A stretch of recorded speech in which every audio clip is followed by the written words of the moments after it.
They're all over the place. Get them. They're so close. I got one. Don't get cocky, kid. But it's a Pod Bros exclusive.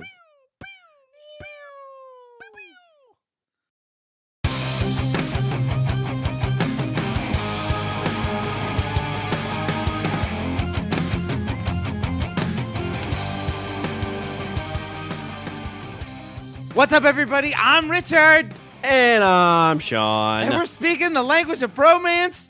All right, Richard. So usually, whenever Shawn. we have, Oh my God. we got some stuff. We got stuff. Usually, whenever we do an episode that ends in an 8, we do a draft episode.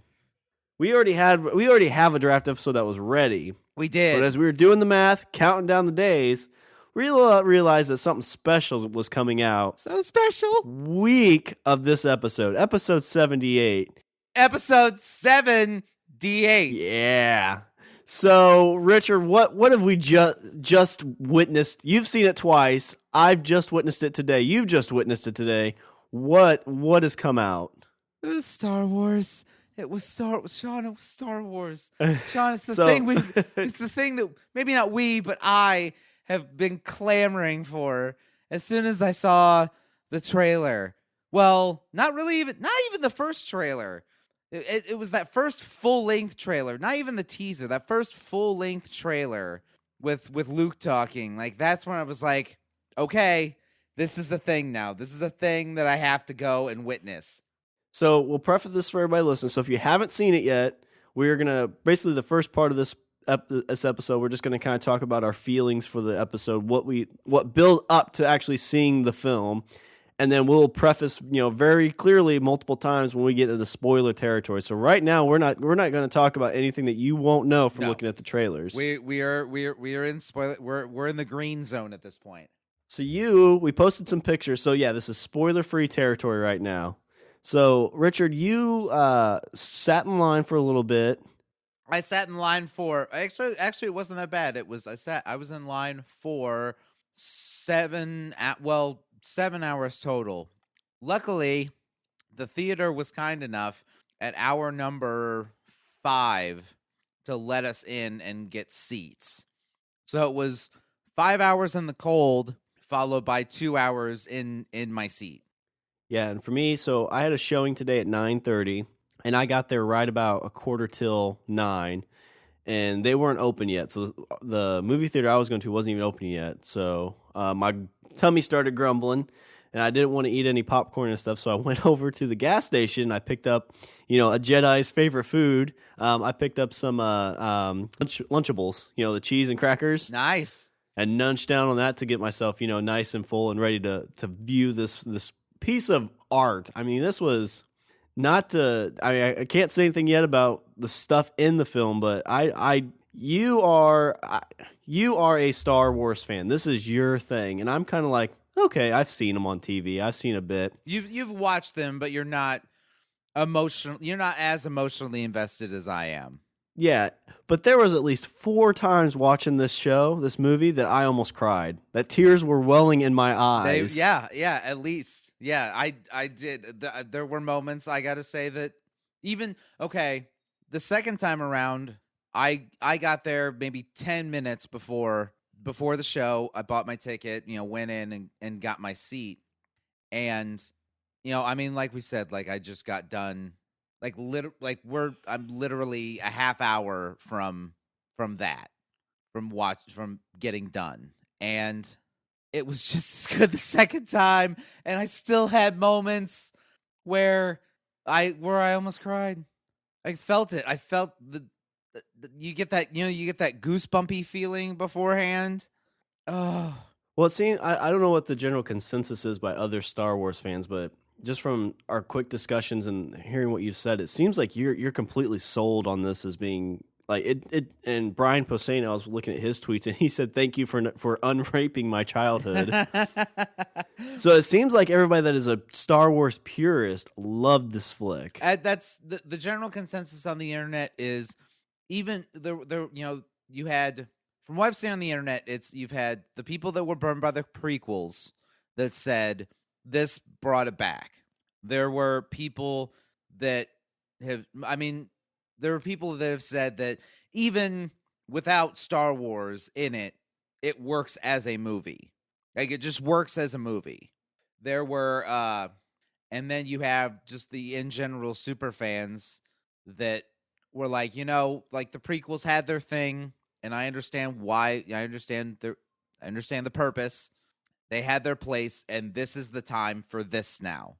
I mean, the general consensus among everybody, whether you like it, whether you hate it, the general consensus is everybody's down with it. Everybody's for it.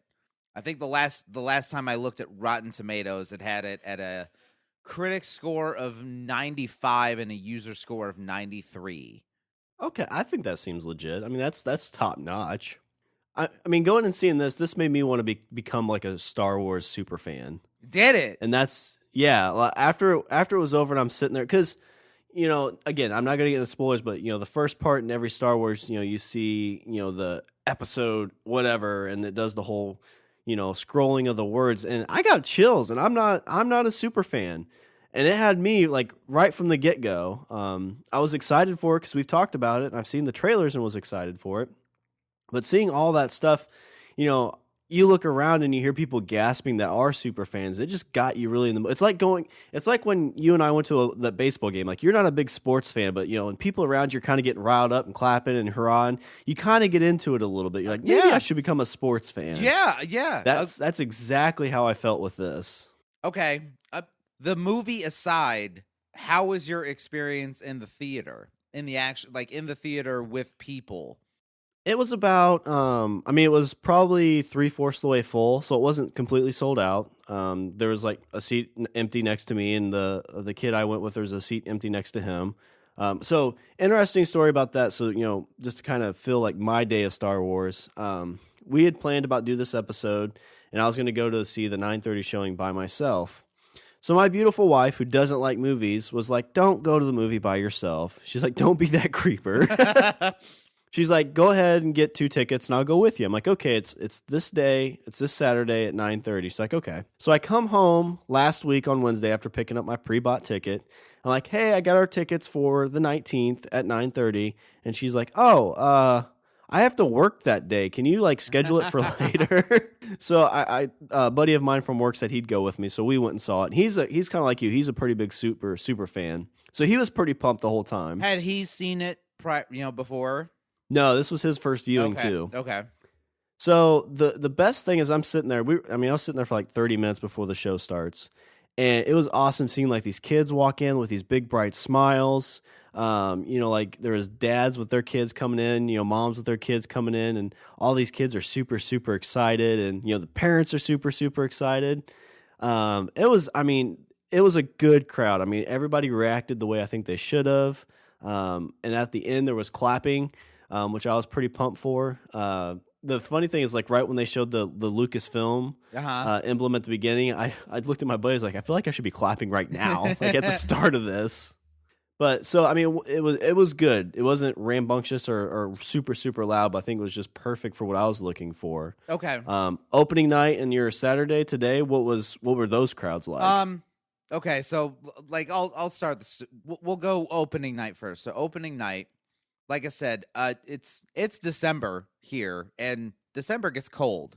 So I thought to myself, I'm like, how early should I go and wait in line? Because I had a great experience waiting in line for the last movie. That was 12 hours I waited in line for episode 3, but that was in May. And so I thought I was like, okay, this is December. It's going to be cold.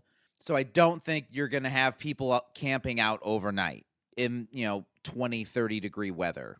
So I was like, I'll wait. I was like, my plan is I drove past the theater the night before. I'm like, if I see somebody out there, I will get there at 10 in the morning. And now my show's at 7 p.m. the next night. I was like, if I drive by and I see somebody, I'll get there at 10 in the morning. If I don't see anybody, I'll wait until noon. So I drive past the theater, and there's nobody out there. So I'm like, okay, I've made my decision. I'll wait until 12 o'clock. So I got up in the morning. I hung out with the wife. We went out to breakfast together, and like, chit chatted, not about Star Wars, just, just general chit chat. I feel like she should have time with her husband. I feel like she should have time with her husband before. It's been 11 months of Star Wars. You can at least give her a couple hours free of it. Exactly. Like it's gonna be my day, so it's like she needs her time too. So we went out to breakfast and we sat and chit chatted, and then I went to I got at the theater at like 12 o'clock on the dot. I pull up to the theater, and in front there's a gathering of maybe about 6 people. And they got, there's this like circle of chairs right by the door. And I'm like, okay. I was like, 6 people, that's fine. I was like, it'll probably get bigger, whatever. So I pull up and I get my chair out. And as soon as like the group sees my chair, they're like, you're live for Star Wars. They're like, here, come sit with us. And like, they like make a space for me. Oh, nice. So I set my chair up and, I say my goodbyes to my wife. I'm like, I'll see you in a bit. These are my new friends, honey. Right? That's exactly how I went. She's like, well, actually, me and her stood there for about like 10 minutes. She's like, I feel like I'm cramping your style. I'm like, no. I was like, you're fine. I was like, don't worry about it. So we sat and talked for 10 minutes. She's like, okay, well, I'm going to go. She's leaving. She's like, enjoy your Star Trek or your Wookiees or, whatever the hell you guys are here for. Set phasers to stun. I don't... They close that circle and make you sit outside of it. Never mind. The circle's full. And so she leaves and I sit down and I'm immediately like I sit down and they're all talking about their experiences with the previous movie. Or not really so much with the prequels, just like, in general, like experience with Star Wars. And somebody had their phone out, hooked up to a speaker, and they're like, here's what we're going to do. They're like, we've got 7 hours until the actual movie. So what we're going to do is we're going to play the soundtracks from each movie, and we'll spend an hour on each film. So that way, when we get to the last hour, then it'll be the end. Okay, that's a good idea. I was like, that's cool, And so we're all sitting there, and I asked, I was like, how old are you, all you guys? I was like, it's not a thing. I'm just curious. And they were like, oh, they're like, oh, we're all like 19, maybe in their early 20s. Like some of them were like, 21, 22. And instantly right there, I was like, I'm the old man. I was like, I am the old man here. And they were like, how, like, have you seen any of them in the theater? And I was like, yeah, I saw the prequels in the theater. They're like, what was that like? And I'm like, oh God. So tell us, Obi-Wan. They did. They really did. And then I start regaling them the story of waiting in line for like 12 hours for the last one. And I was like, yeah, but that was May, so it's a bit colder now. And I felt like that, like when at a maritime bar, there's like the guy that has like an eye patch and a wooden leg that talks about the dangerous whale in the water. Like on the verge of giving the Indianapolis speech from Jaws. So this was all these kids' first time seeing Star Wars in theaters? This was all of them. It was their first time seeing Star Wars in the theater. Which I'm in that boat too. This was the first Star Wars film I've seen in a theater. And so like I sat there and we all just like talked about the movies, like what it meant. We they talked about like who their favorite Jedi was and all sort, it ran all over the place. Like, and people are driving by and would occasionally honk and honestly, one of my big fears was I was afraid that someone was going to like scream out spoilers for the movie from their car. Okay. Which didn't happen. I'm safe to say it did not happen. That's I was kind of want to touch on that. It feels like the internet is completely blocking out any spoilers. The movie came out Wednesday, I think, overseas. It was on Thursday and Friday. And I had no clue what this flick was about going into seeing it Saturday. I actually instituted instituted a social media blackout for 36 hours. Like, it was like 1:00 in the afternoon on Wednesday. And I was like, okay. I was like, I'm going dark. I put up a post on my Facebook page. I'm like, I'm going dark until I see this movie because I saw that there was danger, because like you said, it, between overseas release and pre-screenings for press and things like that, there was a danger that I might see shit. Well, it just takes that one dickhead to post something on Facebook or exactly. Post something on Reddit or Twitter or whatever. And so I was like, okay, I have to, shut all that out. So I did. And the only times I got on Facebook, I actually have a separate app for our page on Facebook. And so all I did was I would take pictures and upload directly to the page on the separate app. Other than that, stayed off Facebook. Didn't look at anything, completely blacked out. And so it was about 5:00.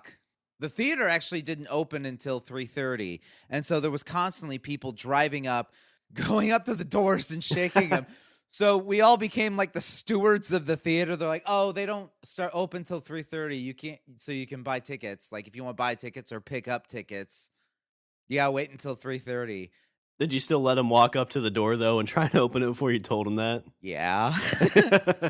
Well, because they'd always go up to the other door, and so they were like a distance away, but they get up and shake. They're like, they started to walk up, and we're like, 3:30, and I think they were ignoring us, because then they get up to the door and shake, and we're like, they don't open until 3:30. But, yeah, I actually, and it was the same experience I had waiting in line for the last one. It was...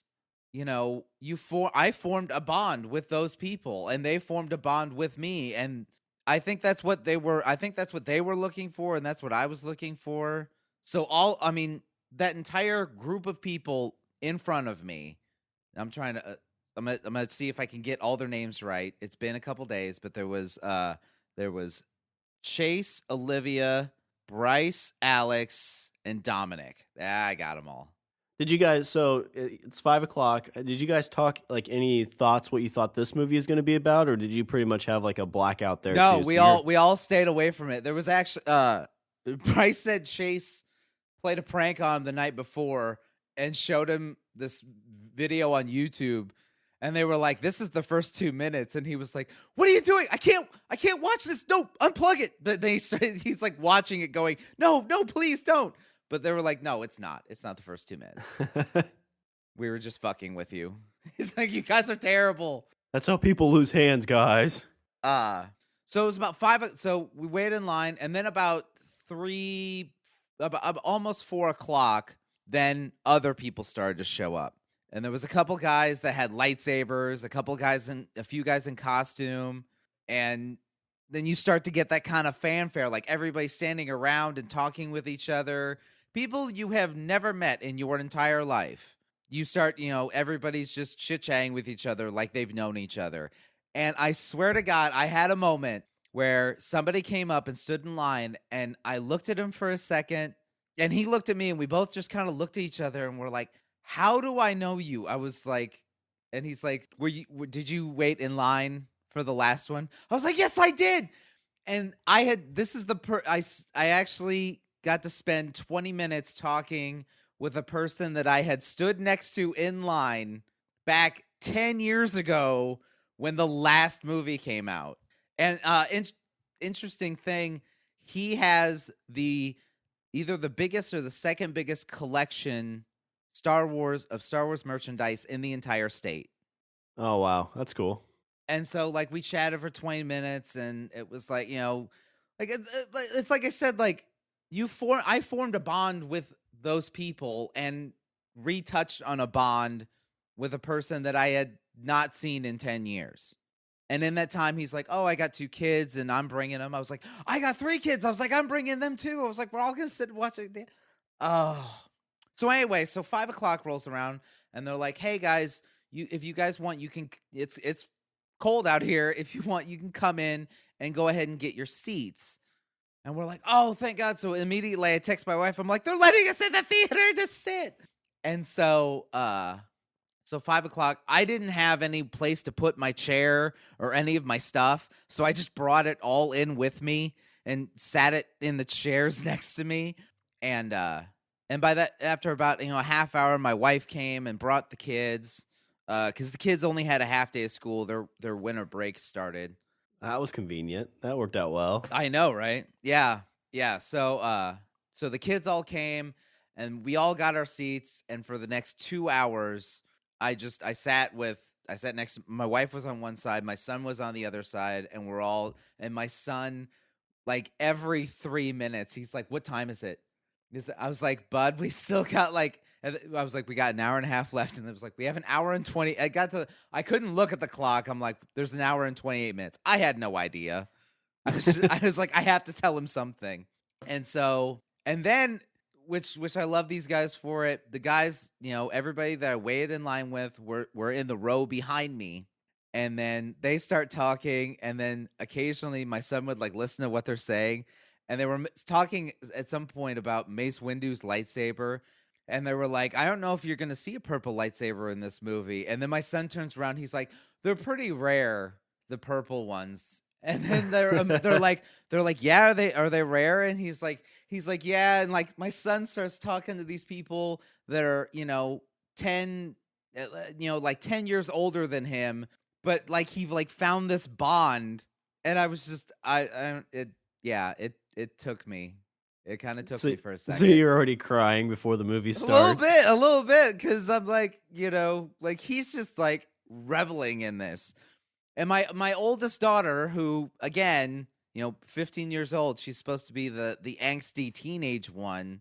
Throughout the movie, she was like, "I just love being in the theater with all these people, and they're cheering at parts, and other parts you hear gasps and you hear cheers." And she's like, "I loved it." She's like, "I love the movie, but I also love just being in the theater with all these people that loved it so much." And well, it's very, very rare to be in that kind of setting. I mean, there's probably maybe 2 movies a year that are like that. Yeah, maybe 1 movie a year. Yeah, I mean, I've waited for Marvel movies, and and sat and watched Marvel movies, opening night and whatever. And I mean, there's moments where people, laugh, collectively laugh and stuff like that. But this kind of, honestly, this felt a degree above that, because there was this just palpable excitement. And there were, like I said, before the movie started, there were these kids that had little lightsabers. And so these 2 guys that had Sith lightsabers, they were fighting in the front.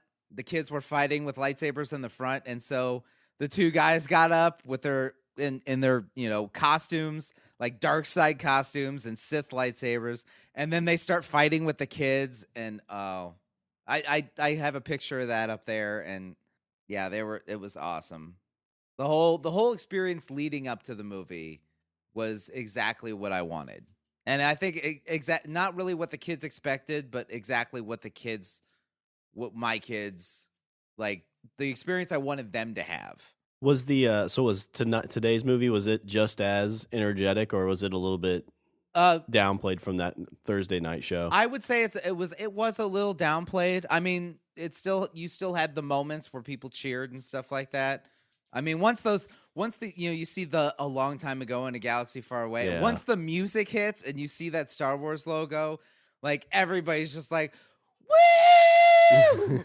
Well, I mean, it's been, like you said, it's been 10 years. Marvel movies, you go opening night, you get some of that, but you're getting one of those every year. So this is 10 years of build up for these people who, love Star Wars as much, maybe even more than, people who like comic books. Yeah, I agree. I mean, it was, like I said, it was a degree above what I normally get from a midnight show or something like that. And it so good. So and we've been talking for 20 minutes, and we're just talking about the hours leading up to the movie. Yes, the best part I sat in my truck for a little bit because the place didn't open that I was going to. I went and got my Lunchable and came back, and they're open, so I went in. and I had to wait for the guy I was going with to show up. So I was just kind of sitting out in the lobby, and there weren't a lot of people dressed up. There's a few like Star Wars shirts, but the best thing I saw out of the corner of my eye, coming around the corner, I see a lightsaber, a little kid carrying a lightsaber. So I'm like, that's awesome. It's gonna be kind of cool to see a little kid coming in, and instantly I'm thinking it's gonna be like a boy because that's Star Wars. Things like that always seem to be, comic books always tend to be like more boy centric. Yeah, I could see where you'd make that assumption. And it was like this 8-year-old little girl coming in with her lightsaber. That's awesome. Yeah. And it's just cool to see that, this is, reaching out to not just one specific type of person. This is just reaching out to everybody. It's like, this is Star Wars. This is for everybody. Boys, girls, anyone. I sat next to my son, but I have 2 girls, and both of them were just as like enamored with the experience and the movie as he was. Like all 3 of them were just in awe of not just the movie, but like I said, like the whole fanfare of it. It was so great. It was so great. It was honestly, it was a day I felt like I had that proud father moment, and I hope that the kids like talk to me about it like 10, 15 years down the road. Well, I think so. I mean, I don't know if you ever got to go see the originals, but if you had that same experience with your dad with those, I bet you would remember it. Yeah. It just seems like you would. Yeah. So I guess before we get into spoilers territory, we've already kind of said that we both really enjoyed it. So what's your kind of overall rating of this flick? Overall, okay. So overall, the movie just works. The movie has a story that's compelling. The movie, you have these characters that you are in love with from, 3 previous films. You have these characters that you're so emotionally invested in. But even in the middle of that, you still like accept the new characters, the new actors. You just wrap them up with open arms. I mean, the fact that that was kind of one of my big things is, am I going to like these new characters in the middle of Han and Luke and Leia and all, am I going to like these characters as much? And I did.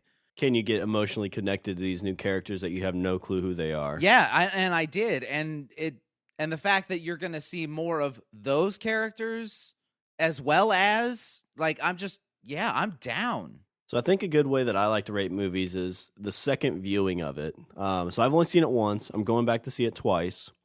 But I really feel like this movie, the second viewing is going to be just as strong as the first one. And the second viewing, I was like, okay, I was like, you had your fun, but like this is the time to get serious now. This is the time to really like put a critical eye on the movie.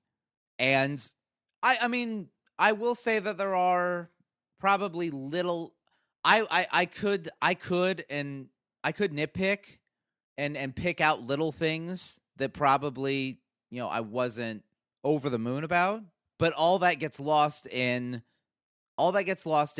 it's a compelling story. It's compelling. It's a good story with really great characters, and the whole thing is wrapped up in this world that feels like a Star Wars movie. I think that's the thing that's the first hurdle to jump, and that's the hurdle that they just like did a backflip over, is the fact that this feels like a Star Wars movie, which is something that I almost didn't get from the prequels. Yeah, that makes sense. And was this fun the second time around? Was it just as fun? It was just as fun. It was just as much of a ride. Well, I'm super excited that you enjoyed it, because I know we've talked before about things that I like and being very, very let down. So I was really, really nervous that was going to happen for you on this, but it sounds like you enjoyed it. I super enjoyed it. I'm ready to start talking about the flick if you are, unless there's anything else you want to discuss. Prior to getting into like deep details about the movie. I would say that, like I said, compelling story, the great characters. It feels like a Star Wars movie. It has a texture to it. It has that, like, the movie itself kind of has like that gritty, lived in texture that you got from A New Hope and that you got from Empire and Jedi, like where everything kind of has like a feel to it, and the whole thing just it coalesces into a fucking Star Wars movie. So yeah, I mean, it even it works as a movie. It definitely works as a Star Wars movie, and it's great, really good. All right, so I'll give some fair warning. So I think now we're ready to get into some spoiler territory. So if you're listening in your car, listening at work, you're kind of, just listening to us in the background, you don't want to be spoiled, we're getting into spoilers. Spoilers. Yes, we have to preface this because you have to go see this movie not knowing what happens in the movie.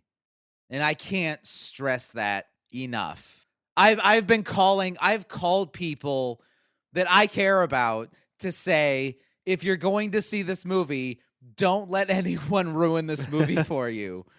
And we don't want to be the ones to ruin it. I do not want to be that person. I can't stress enough. I do not want to be that person. The internet's done a good job of kind of policing itself right now. I read somewhere that some guy who stood outside of the Star Wars show who spoiled it for people got the shit kicked out of him. So. I saw that story as well. So we don't want to get the shit kicked out of us on the internet. There was a guy dressed up as Boba Fett. There was a Boba Fett, Chewbacca, and a Stormtrooper that collectively kicked the shit out of somebody. One interesting little bit at the end, and this I can't stress like how gracious and accommodating these Star Wars fans are, because we got done with our showing and we were walking out into the hall, and there was I think an attendant that had said that there are people out in the hall that are waiting to see the next showing. Like they didn't want like people standing outside, so they brought them in. So they were standing outside the theater in a line waiting to go take our seats for the next showing of the movie. And as soon as everybody walked out into that hall, shoop, it was silence. Like nobody was like, "Oh my God, did you see that part when?" And like even like walking through the parking lot, like everybody kept quiet. Everybody waited to get into their cars and then was like, "Holy shit." My kids went out into the hall, didn't say a word, walked out the door into the car, and once they got in the car, they all lost their minds. So we are waiting to walk to our car right now for everybody that hasn't seen the flick yet. But I am ready to start talking about it. If you are, I am. So all right, so we're gonna get spoilers. We're in 5, spoilers at this point. 4, 3, 2. You're being warned. 1. Now we're in spoiler territory. We're in spoiler territory. We have crossed the line. Holy shit! Oh my God!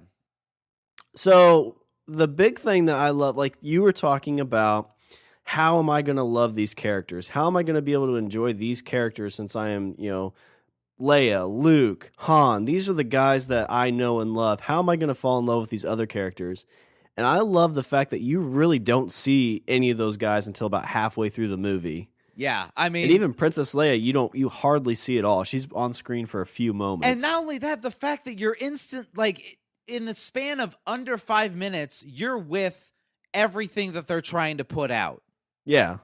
Like, Poe says he's the best pilot in the Resistance, and then you get to the point where he's above the temple shooting down TIE fighters, and you see him take out like four or five TIE fighters, and then shoot at the ground and take out like 5 stormtroopers, and Finn's like, "That's a hell of a pilot," and I'm like, "Holy shit, that is a fuck of a pilot." I love the fact that there's no I thought he was dead after they escaped from the first order. I thought that guy was dead. The pilot was dead, but he shows up in the nick of time, kind of Han Solo-esque, and saves the day. Not even that. Like, okay, the point when Finn and Poe are escaping the Star Destroyer, they're 3 minutes into the cockpit, and just the two of them talking. I'm like, I'm with both these guys. Yeah, like both these guys like instantly form a bond, and I'm believing it. I'm like, give me. It's like, what's your name? It's FN. I remember it was like 812. It's like 2187. What? Yeah, that's not a name. Here, interesting bit of trivia for you. FN 2187. 2187 is the prisoner cell that Leia was in the Death Star. Oh, nice. Yeah. That's a good little callback. There you go. I'll pepper those throughout this.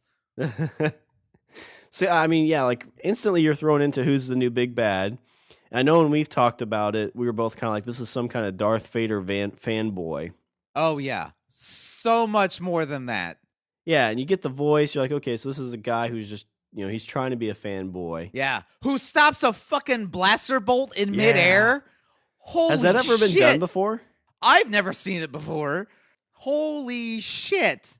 Yeah. Oh. And I mean, that whole, the scene with the stormtroopers, they say kill them all. And we see Finn kind of realizing that that's not what he wants to do. So you see that right away that he's not following what the First Order's asking. Right. And it's like I said, the moment he takes Poe and they get in the TIE fighter, like I'm with both of them. Like everything that's happened to that point, it's totally believable for me. There wasn't an element of the story where I felt like it was there was little moments where I felt like I was kind of taken out that I'm like, really? Like, eh. Okay. I'd like to hear those because I don't know if I felt that at any point. Honestly, the only real moment that I'm like, okay, that's convenient was R2. Yeah, okay. Him coming back. Yeah.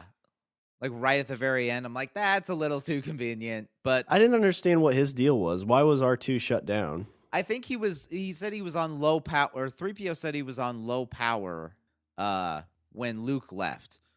So, I mean, you could make the argument that he was waiting for Rey to show Rey where to go.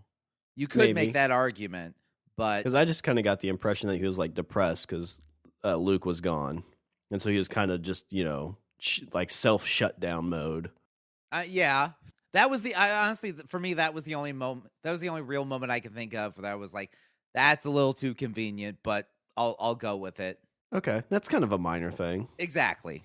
Very minor. But I mean, you're 90 seconds into the cockpit with Poe and Finn, and I'm like, yeah, like, okay, I'm with these guys. They have instantly have a rapport. Like, I can't think of the Oscar Isaac, I think is the actor's name that plays Poe. Like, he steals this, like every scene he's in, I feel like he steals the fucking show. Yeah. I mean, he's the new Han Solo, it seems. He is. And it's not just the way his character is. Like, he just nails it fucking every time. He crushes it. I was actually half expecting him to somehow be like Han Solo's kid. Yeah, in a way, yeah. Like in the beginning when Ren kind of, bends down and looks at him, and then Poe's like, so how's this go? You talk first, I talk first. Yeah, but, that was like awesome. He just crushes it every single scene he's in. Well, he even mentions, he's like, I know who you are. Or no, that was who's the old man? So that's the part that one I'm not sure. I'm not sure if that's somebody that had known Luke, or that one I do not know. Okay, because he made the comment, he's like, I knew who you were before.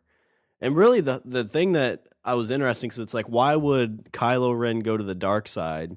And you see it right there. It's his anger. Anger leads to the dark side. That dude has serious issues. Oh, Ren? Yeah. Yeah.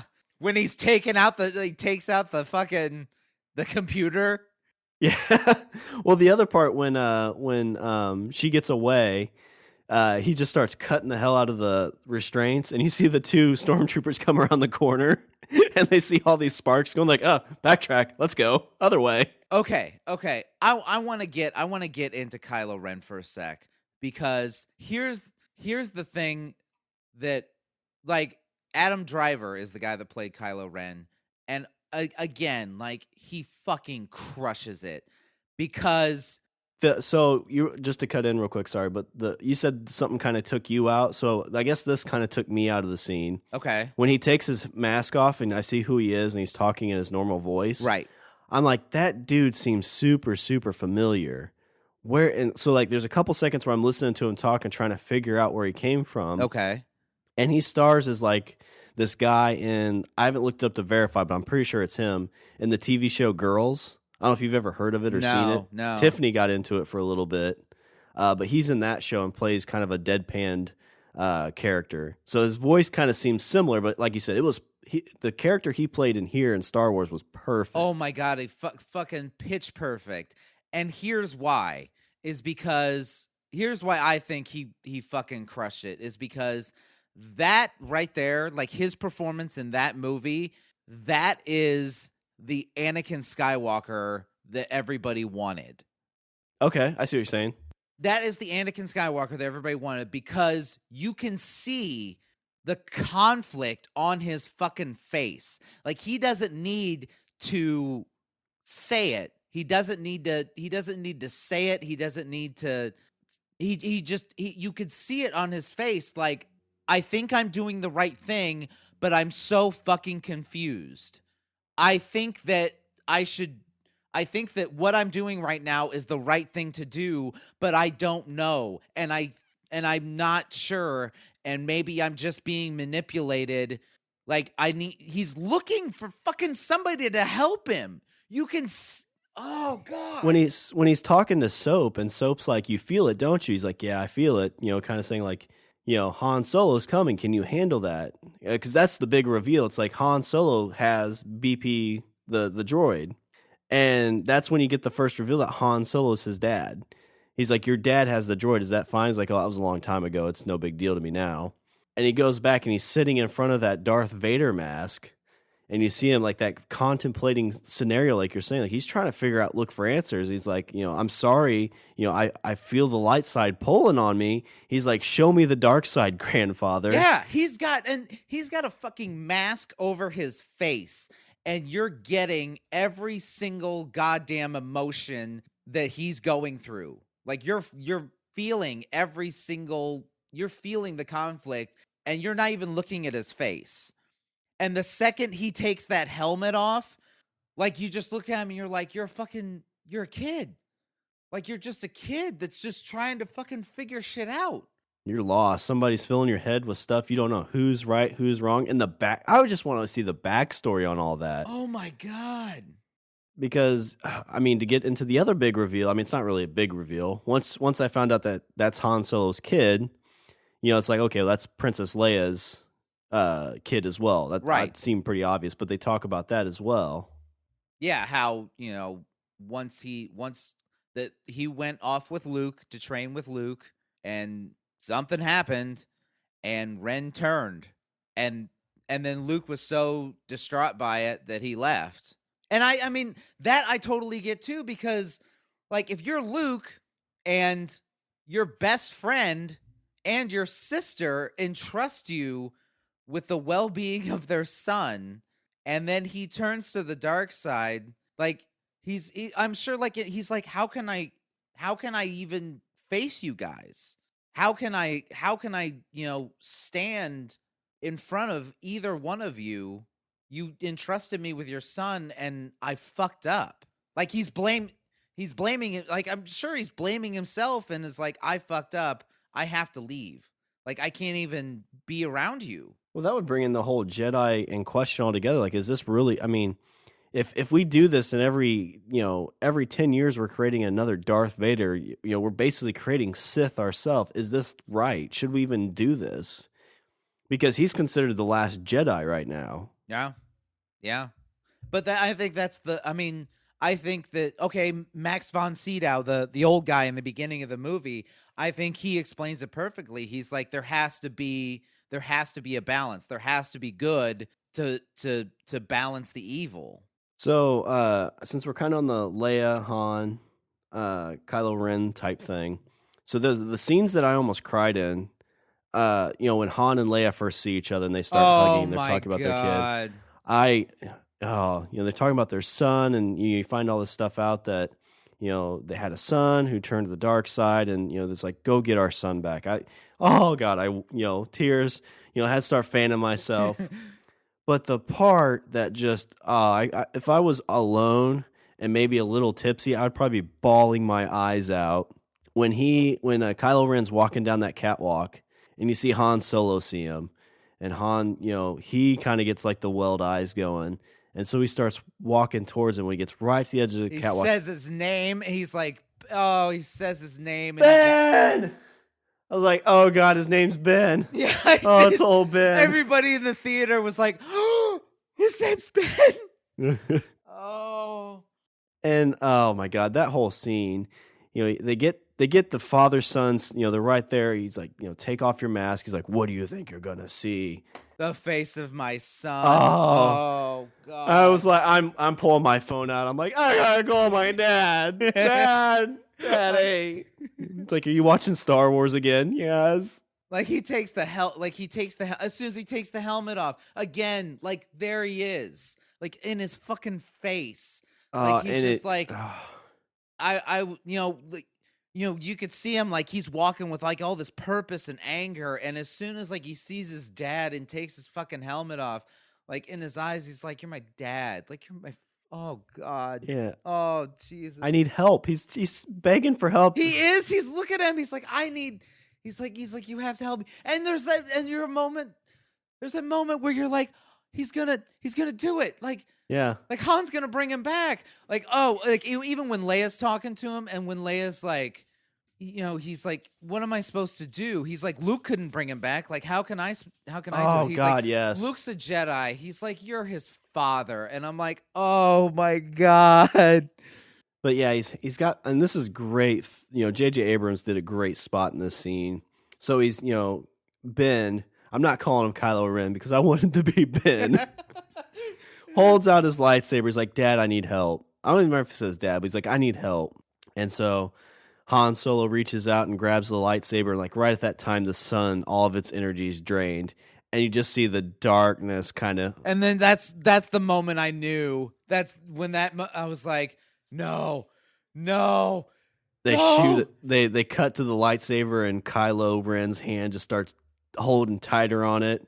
And then, so again, if you get to this point and you still are like, oh, these aren't very spoilery, this is getting spoilery right now. Han Solo takes his son's lightsaber through the chest. I even honestly, and I've sat through two screenings of it now, and it's not the moment where the lightsaber goes through that everybody's like, oh my God. It's the moment when the lightsaber cuts off and then Han tips over the catwalk down into the pit. It's that moment where you see him fall that everybody's like, I think it's because like the lightsaber goes through, and I think everybody's in their heads, they're like, well, I mean, it's a lightsaber wound. Like they can fix that. Like that's fixable. But that moment when he goes off of the catwalk, that's when everybody's like, holy shit, this is happening. Like, this is really happening. Oh, God, he's dead. Well, and then right before he falls, he reaches out and just kind of touches, Ben's face. Oh, yeah. And it's like, no hate in his heart at all at this moment. Oh. And then you get Chewie right after he falls over. As soon as the lightsaber goes through, Chewie yell and like that scream at Chewie, like you're just like, no. Oh. Dude, I've just got done talking with this about you, and I feel tired. Like I feel emotionally exhausted. It's such a that's such a powerful scene. That's going to be the scene for years. People are going to cut back to. It's the "I'm your father" type scene where people are going to be like, "I was weeping in the theater." Yeah, that okay. So, like I said, I was sitting next to my son, and like Han Solo was like his dude, Like as soon as like that lightsaber goes through, and my son's just like, and then he just sits there like in complete awe and disbelief for the next like 5 minutes. Like he's doing a combination of having his hands out in front of him to having his hands like over his mouth, just like no. He's like smacking you, Dad. Pause, rewind. I don't want to watch anymore. He was just like. He was in shock. He was in complete and utter shock.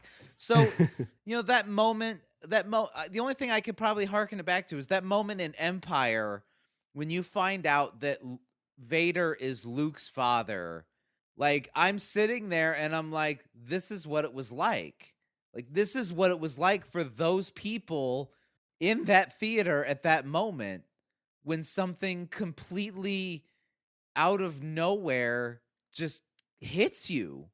And I'm looking at my son, and he's just, that's it. He's going through the 5 stages of grief right now. That can't happen, right, Dad? That can't happen. He they can't like do that, right? The whole ride home was denial. Yesterday, he ruminated on it yesterday. Yesterday was the anger stage. It's like, son, the planet blew up, but somebody picked him up, right? They had to have. Right, yeah. The whole car ride home was denial. Yesterday was anger, where he was just like, I don't want to talk about it. He's like, I just don't want to talk about it. Stop talking about it. I think now he's in the depression stage. I'm hoping we'll get to acceptance by Monday or Tuesday. Yeah, that was, and I was sitting there thinking, I'm like, I bet Rich was bawling his eyes out during this part. Yeah, like, okay, so the moments that I well up in, and this is gonna segue into something else. This is gonna segue, to another point in the movie. Like, the whole thing with Leia and Han, where Leia's just like, you're his father. And then the whole bit, like, every time Kylo Ren takes his fucking helmet off and is talking to people, like, I'm just sitting there I'm like, I'm feeling for this kid, because I know, like, all this kid needs is somebody to fucking love him. And, okay, the other moment, and this is the moment where I was really like, where I really, where I had a tear, both the first time and the second time. But so Kylo Ren, he fights Finn in the woods, and the lightsaber, Luke and Anakin's lightsaber, I might add, like, gets stuck in a thing of snow, and Kylo puts his hand out to reach for it. Oh yeah. And then it whizzes right past his head into fucking Rey's hands, and she, like, looks at it for a second, and then the fucking music comes up. I'm like, no. Like, that's the moment where I was like, that's when I had tears. So the thing that is never mentioned too, who is Ren's parents? Who's Rey's parents, you mean? Rey's parents, yeah, the girl. Who's her parents? They never say. So they don't. So the speculation I've read all over the internet is that she's Luke's daughter. Okay. That's what everybody's saying. I'm disagreeing. That's not what I'm going with. I don't think that she is Luke's daughter. Here's my theory. And I do have a little bit of evidence to support it. I think that Rey is Kylo's little sister. Leia and Han's other daughter. Yeah. I kind of got, that's kind of the impression I had through the whole viewing, because Kylo Ren says something about, like, Han's the father you never had. Well, not only that, like, he's in the woods and he says to Rey, he's like, it's just us now.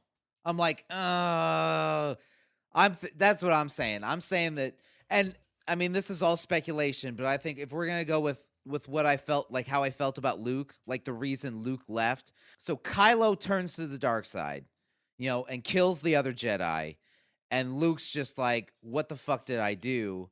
And then he's obviously like, I can't go back to your parent. I can't go back to, to Ben's parents. And, I can't even face them. Like, I've lost their son.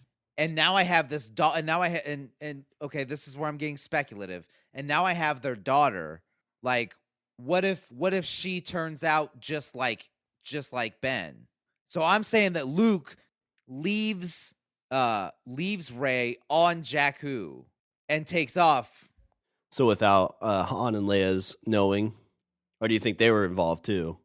I think that Han and Leia probably, they may not have known.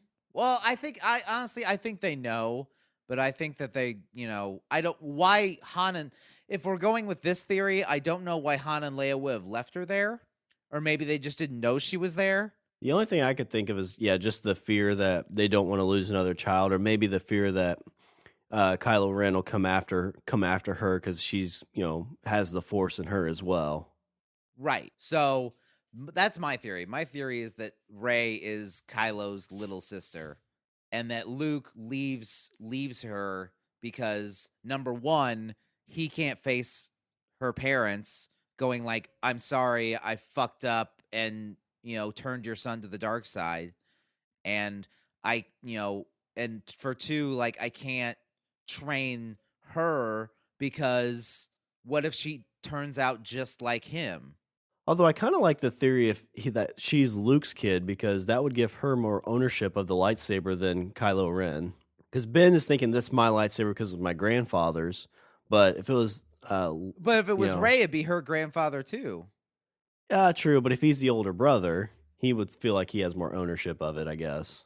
Maybe, but Leia just seems so and even like Han tries, like, she pilots the Millennium Falcon like a boss. Yeah, that's true. I did see. Yeah, that is true. And then Han tries to take her on, like, as crew. Yeah, that's what led me to believe that that's Leia and Han's kid, because he did kind of have he looked at her like a father would look at their kid. Yeah, and even and then Leia, as soon as she comes off the ship, like, Leia's just like, "Come here." Like, everybody's all in celebration mode, and Leia and Rey are just like in this hug. Which brings me to, I love when Princess Leia comes back first. You have Princess Leia and Han Solo looking at each other, and Chewie's the first one that runs up and gives her a hug. Yep. Well, because then then we have the introduction of C3P cock block. Yeah. The constant cock block in every single fucking movie. You might not recognize me because of my new red arm. I love the back and forth though, because Han's like, "I see you changed your hair," and she's like, "Well, I see you changed your jacket, or you haven't changed your jacket." Yeah, no, it's a new one. New hair. She's like, "Same jacket." Okay, so okay with Han, like, was that not fucking Han Solo? Like, that was Han Solo on the fucking screen. Like, I watched Indiana Jones, like the last Indiana Jones, and that felt like Harrison Ford playing Indiana Jones. You know what I mean? Mm-hmm. Like, that's, an older Harrison Ford playing Indiana Jones. Like, I watched this movie, and I'm like, that's fucking Han Solo. Like, like, you see him, like, he's just a Han Solo. He's got that smirk and that fucking swagger. You're just like, that's Han Solo. Well, I wonder because I know after Empire, I think he told George Lucas, he's like, we should kill Han Solo. That would, it just makes sense for that character. Yeah. And George Lucas said, well, a dead Han Solo can't sell toys. And I wonder if knowing that Han Solo is going to die in this film, he's like, okay, this is my last time playing Han Solo. I'm going balls to the wall. I'm not going to phone it in. Maybe. Because he's going to play another Indiana Jones. That's just going to happen. I mean, like, not even that. Like, it's just, like, it's almost like he was fucking born for that goddamn role. Like, even like, you see him, like, he's older, but it's still fucking there. Like, he just, acting performances across the fucking board. Like, everybody just crushed it. Oh, yeah. And, like, I was honestly a little worried about Harrison Ford. Like, am I going to see an old man trying to be Han Solo? And I'm like, no, I saw fucking old Han Solo. That's what I saw. Like, he's talking, him and talking to Chewie. Yeah. When Finn was back there trying to doctor him up, and he's like, if you hurt him, you're going to have to deal with me. What do you mean? He's trying to kill me 6 times. And that's okay. That's okay. I talk my way out of everything. Yes, I do. Every time. You have, it's like, how many times have I let you guys down? The guy speaks to him like twice. He's like, what was the second time? I had so many good laughs too in this. Like, everything seemed like, you had the good, situations of anxiety, adventure, and then you had like good, breaking up and like good comedy to kind of go into it that didn't feel forced. Oh yeah, I mean, like Finn.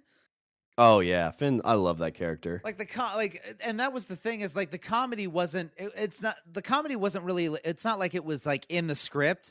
Like, it felt like the comedy came from the characters, And that was like the old, like the old movies, like the funny moments you get between in the Star Wars in the original trilogy, the funny moments you get are coming from the actual characters. It's not coming from something that's happening.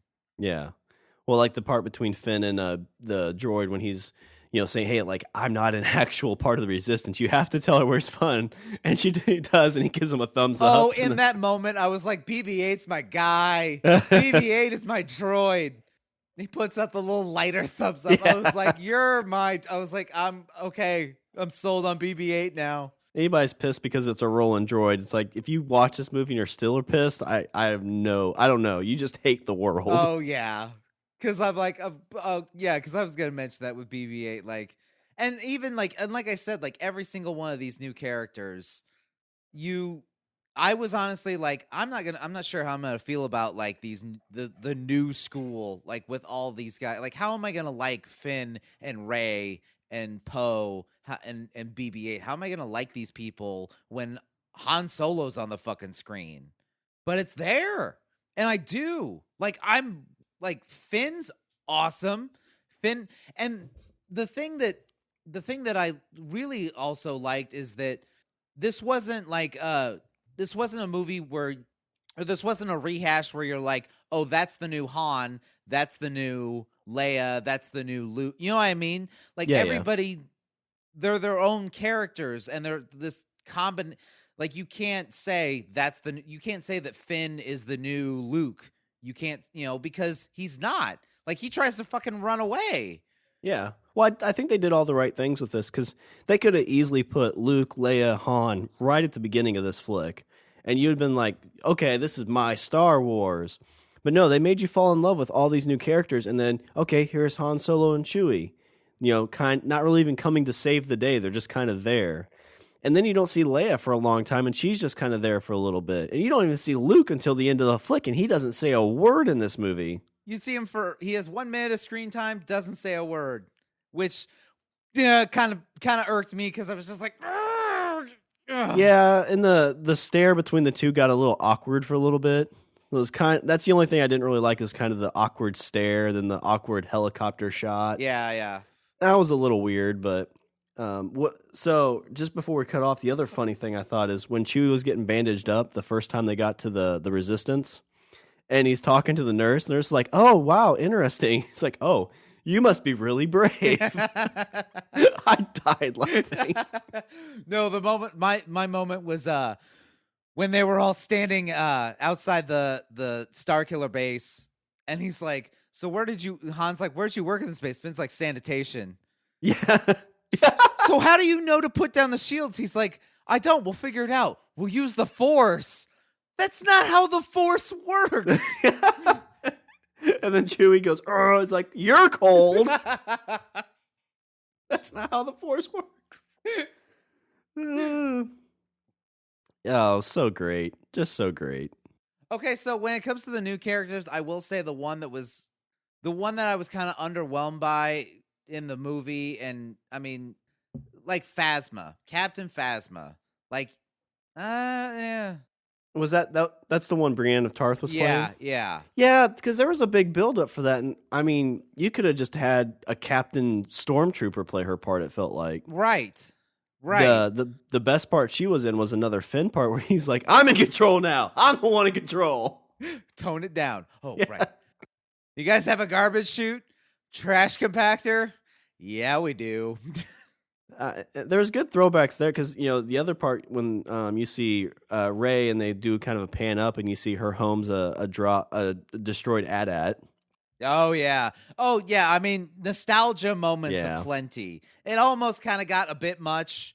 Like there like the part where Finn leans on the table and the space chest comes up. Like, I was kind of like, okay, like that was.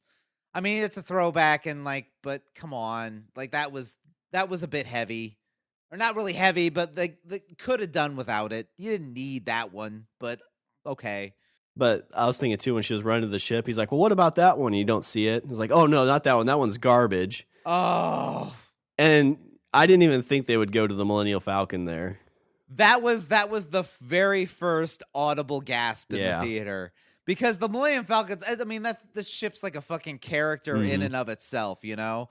Like, they're like, that one's garbage. Then the ship blows up. The garbage will do. And then the camera pans over and everybody's just like, yeah, there was that when you see this lightsaber from Luke and Anakin. When Princess Leia comes off the ship, a lot of people got excited for that. When C-3PO showed up, people got excited for that. R2-D2, people got excited for that. Yeah. Not so much with Han, but I just think because that you saw that moment. Yeah, you saw that moment. Let's see. The only other thing I kind of want to touch on, you kind of mentioned just a second ago with Luke Skywalker. In the trailer, he had like a whole monologue where he was talking about, right. And I was wondering if like that was what the movie was going to end with. Yeah, it's not in the movie at all. Like, I thought he was going to like walk up and like say that to her and that was going to be the end. But no. Doesn't say a word. Nothing. And I don't know if that might have, because I think he says, well, I guess all he says is, I have the Force, my sister has it, and you do as well. The Force is strong in my family. My father has it. My sister has it. Or I have it. My sister has it. And you have it, which is kind of odd because you'd think he would say your mother has it. Well, maybe that's not her mother. I don't know. So that maybe that's why they left it out. Yeah, he doesn't say. To leave it ambiguous who her parents are. Yeah. But, I mean, again, overall, I absolutely love this flick. I'm going to go see it again Tuesday. I'm probably going to go see it a third time at least. And I don't have any complaints with it. And like I said earlier, this really made me want to be a Star Wars super fan. Like, that had, like, aside from the minor complaints that, like I said, like, the bit, like Phasma was a little underwhelming. There were some of the nostalgia moments got a bit too much. Other than that, like I said, like I fell in love with these new characters in the middle of all these old characters. The story was close to a beat for beat for episode 4, and I saw that's what was happening, and I was still totally fucking fine with it. But I mean, that's I think any story where you're talking about a new Jedi, that's kind of what's going to happen. Yeah. I mean, story-wise, I don't think you could ask for a better storyline. I don't know if there's somebody out there who's like, oh, they should have totally did this instead. This sets up for what seems to be an awesome trilogy. No, yeah. I mean, you have sibling against sibling, potentially. Like, I got done, and I'm like, I want episode 8. I want it now. Give it now. When's that coming out? 2020, probably? Probably. I think the next Star Wars movie to come out is Rogue One. Yeah, and I guess I stayed through the credits, too, because I thought there was supposed to be a post-credit scene, but there wasn't. Oh, no, there wasn't. I knew there wasn't, so I didn't stay for it. Gotcha. There are a lot of people stuck around, because I guess everybody was under the same impression I was, that there might have been that Rogue One preview, but nothing there. But I guess, is there anything else you want to touch on with this? I mean... let's see. Talked about how much I love BB-8. And fucking Rey. Like, I liked Rey as a character. Like, I was pulling for Rey. And in a world that's clamoring for, like, that's begging for a strong female character, like, you get it in fucking spades, man. And it's not heavy-handed either. It's not, we're just doing this so we have a female character. Like, she seems legit. Like, I was a big fan of her from the get-go, too. Like, the main, like, when I'm sold on her, one is when she saves BB-8 from that one creepy creature. But when those guys try to steal BB-8 and, Finn comes running over to rescue her and she beats the shit out of them. And BB-8 sees Finn and is like, that guy stole a jacket. And she takes off running. I'm like, that is my girl. Oh. But yeah, that moment when she gets the lightsaber, that was my weeping moment. That was my tear. The one question I had, do you think Finn has any force with him, or do you think he's just wielded the lightsaber because? Yeah, I don't know. And was that not a complete head fake from what you've seen in all the trailers? What do you mean? That was a total, like, in all the trailers you see Finn with a lightsaber. Oh yeah. Well, he has it quite a bit in the movie, but yeah, the trailers. And then that's a total head fake because you're like, oh, it's supposed to be for Rey. Oh. Like, that's the thing is I watched all the trailers. I watched all the TV spots, and the movie still surprised me, not just with those aha moments, but with just the general way things went.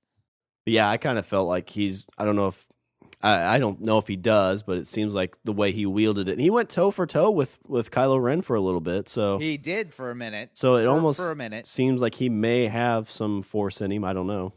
Oh. And like the old characters, like everybody they fell into their roles like it was fucking nothing. It was effortless.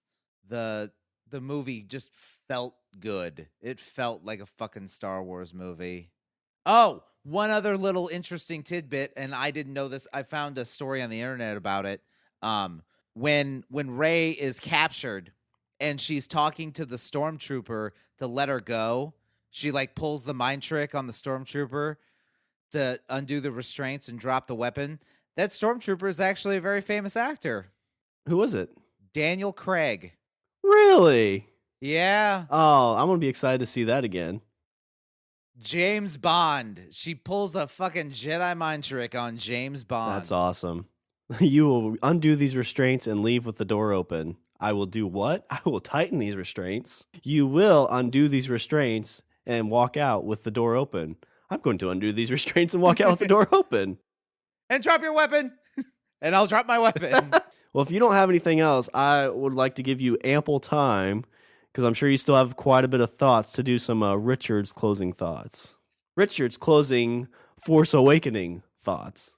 Okay, so I saw the very first teaser for this movie, and in the very first teaser of this movie, then this was probably a year ago. Yeah, it was like right at a year ago. Yeah, you see Finn, walking around through the desert. You see the stormtroopers and their little battle. You see, and then you see Kylo Ren with the lightsaber. And at that point, I was not sold. Like, I was like, how this movie's going in weird directions. And I don't know if I'm going to like it. I can say definitively that after watching it and watching it again, this movie delivered everything that I wanted it to deliver and gave me more than I actually thought I needed. I wasn't gonna, I wasn't, set to pull for these new characters. I wasn't sure if it was gonna feel like a Star Wars movie, and I was so wrong. So I guess my closing thought would be, if you haven't seen the movie, and if you haven't seen the movie, you shouldn't be listening up to this point. You really shouldn't. Shame on you. We gave you ample time to get away from this. Right? For those that have seen the movie, go convince somebody else to go see it. Because even if they're not into Star Wars, I think, okay, like Shawn, who was not as big a fan of it as I was, Shawn is now a believer. Shawn has been converted. I have episodes 1 through 6 on order from Amazon right now. So, I mean, go at the very least, like, tell somebody, like, hey, this is a really great, fun movie.